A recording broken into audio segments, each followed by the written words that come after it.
नमस्कार। तेज 24 news channel में आपका स्वागत है। आज हम आए हैं national association for the blind Haryana state branch Faridabad, जो कि यहाँ एनआईटी नंबर 5 और 3 की डिवाइडिंग रोड पर स्थित है, केएल मेहता दयानंद कॉलेज के नज़दीक में। तो यहाँ हम संस्था के महासचिव, जनरल सेक्रेटरी आप कह सकते हैं, श्री हेम सिंह यादव जी के पास पहुँचे हैं। उनसे जानना चाहेंगे कि किस तरह से संस्था का संचालन है, क्या उनका योगदान है, सहयोग है, हमारे नेत्रहीन दिव्यांग जो भाई बहन होते हैं उनके लिए क्या कुछ योजनाएं होती हैं, कैसे उनका भला होता है। तो चलिए यादव साहब, आपका हमारे चैनल पर स्वागत है जी। धन्यवाद, आप आए, बड़ी अच्छी बात है। धन्यवाद सर, इस संस्था में आपका स्वागत है। धन्यवाद यादव साहब।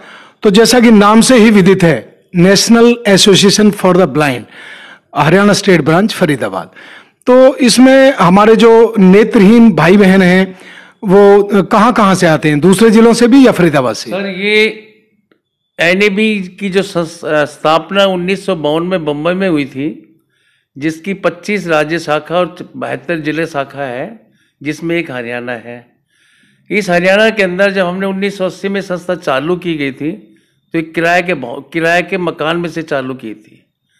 इस संस्था में पूरे भारतवर्ष के लोग आते हैं, हर बरादरी के आते हैं, हर जातिवाद आते हैं। ऐसा कुछ नहीं है कि हम हिंदू भी आते हैं, मुसलमान आते हैं। हमारे एक ब्लाइंड भाई बहन है, वो जो सब यहाँ के आके ट्रेनिंग करते हैं।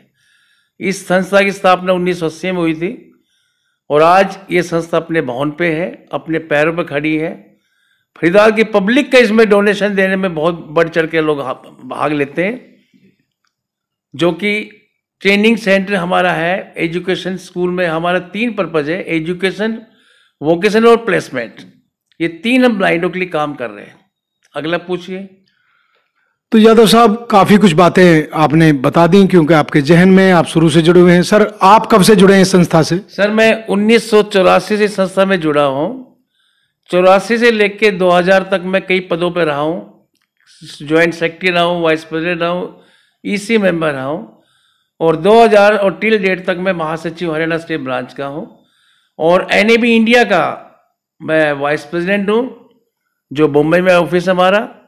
उसमें 4 साल में इलेक्शन होते हैं, इसमें 3 साल में इलेक्शन होते हैं। पूरी पब्लिक फरीदाबाद की मेंबर लोग मुझे बहुत कोऑपरेट करते हैं और मैं भी ब्लाइंड के साथ कोऑपरेट करता हूं। तो यादव साहब, हमारे जो, जैसा आपने कहा कि जन सहयोगी हैं जो अपने सामर्थ्य के अनुसार संस्था को दान देते हैं और देना भी चाहिए, क्या सरकार की भी कुछ हिस्सेदारी होती है? सरकार की तरफ से जितना खर्चा होता है सरकार देती नहीं, देती है। हम जैसे एक प्रपोजल भेजते हैं, मान लें 10 लाख का, 15 लाख का, तो संस्था सरकार उसमें 1.5, 2, 2.5, 3 लाख तक भेज देती है। बाकी पब्लिक से डोनेट, हमारे एटीजी है, इनकम टैक्स रिबेट मिलता है। 2017 तक 35 एसी था, जो 2017 के बाद पूरे भारतवर्ष में बंद हो गया है। और हम बच्चों को हायर एजुकेशन देते हैं, जनरल बीएड भी कराते हैं, स्पेशल बीएड भी कराते हैं। उसका खर्चा हम डोनर से स्पॉन्सर कराते हैं। करीब हमारे पास अब आज तक साल में 1000 ब्लाइंड बच्चे हमारा बेनिफिट लेते हैं। मोबाइल लाइब्रेरी है, बच्चों को एजुकेशन देते हैं, जॉब के लिए कोशिश करते हैं, उनको राइटर की फीस देते हैं। पब्लिक डोनेशन देती है, जो कि हम लेकिन मैं पब्लिक से एक रिक्वेस्ट करूंगा, कहीं भी दो, दान जरूर देना चाहिए। अपनी कमाई से चाहिए 1% या 2% निकालो। ये नहीं कि संस्था में दो, देना चाहिए। जहां आप जहां आपके दिल गवाह दे, वहां डोनेशन जरूर देना चाहिए। बहुत अच्छा कहा यादव साहब ने। हम अपने सामर्थ्य के अनुसार जो भी समृद्ध संपन्न लोग हैं उनको दान जरूर करना चाहिए। तो यादव साहब, एक और जानकारी आपसे चाहेंगे कि जो बच्चों की स्कूलिंग है और जो कॉलेज लेवल की जो पढ़ाई है, उसका किस तरह से इंतजाम होता है जी? देखिए, हमारे यहाँ छोटे बच्चे को ला के प्रिपेयर करते हैं, जो लोकल है। बाकी 1st से 12th तक जो बच्चे हैं वो नॉर्मल स्कूलों में करीब 15-20 जिलों में हमारे बच्चे पढ़ रहे हैं। निःशुल्क उनको हम बुक्स वगैरह देते हैं, ब्रेल बुक्स। अब हमारे पास एक लाइब्रेरी है जो करीब 600-700 मेंबर है उसके। महीने में मोबाइल लाइब्रेरी लोकल जाती है। बच्चों को एजुकेशन देने में हमारी पूरी कोशिश होती है कि हम बच्चों को फ्री ऑफ कॉस्ट एजुकेशन दें। जी, तो ब्रेल साहब का जिक्र उन्होंने किया। ब्रेल साहब का बहुत बड़ा योगदान पूरे विश्व के लिए है, उनकी ब्रेल लिपि जो जानी जाती है उसी से बच्चे आगे पढ़ते लिखते हैं। तो यादव साहब आगे जानना चाहेंगे कि जब बच्चे पढ़ लिख जाते हैं तो उनका आगे जो रोजगार की जो बात है भविष्य में, किस तरह से उसमें आप उनको मार्गदर्शन करते हैं? देखिए, वो बच्चे कोचिंग लेते हैं, रीडर राइटर और रीडर के ऊपर डिपेंड होते हैं बच्चे हमारे। नॉर्मल +2 तक जो स्पेशल स्कूल है उसमें तो ब्लाइंड बच्चे जीवन एग्जाम दे देते हैं, लेकिन बोर्ड के एग्जाम और टेस्ट जो है वो नॉर्मल राइटर मिलता है उनके साथ एग्जाम देते हैं, बच्चे हमारे अच्छे पास होते हैं। इस संस्था के करीब हजारों बच्चे नौकरी लग चुके हैं। बैंक में भी पीओ तक पोस्ट पे लगे हुए, मैनेजर लगे हुए हैं, लेक्चरर लगे हुए हैं, प्रोफेसर लगे हुए हैं, रेलवे में बहुत लगे हैं। और अभी हरियाणा सरकार में जो क्लास डी के जो भरे थे, करीब 200-250 ब्लाइंड बच्चे उन्होंने जॉब पे लगाए हरियाणा सरकार में, क्लास सी और क्लास डी के पद पे। तो यह सब बहुत अच्छी बात है कि बच्चे बड़ा मेहनत से आगे निकलते हैं और आपका मार्गदर्शन निरंतर रूप से बना रहता है। मेरी एक मेरा अपना पर्सनल है कि इन पे दया मत कीजिए, ब्लाइंड पे इनको राइट दीजिए, दया मत कीजिए, इनको राइट दीजिए। जो नॉर्मल आदमी का राइट है वो ब्लाइंड का भी उतना ही राइट है, डिसेबल का भी उतना राइट है जितना नॉर्मल का है।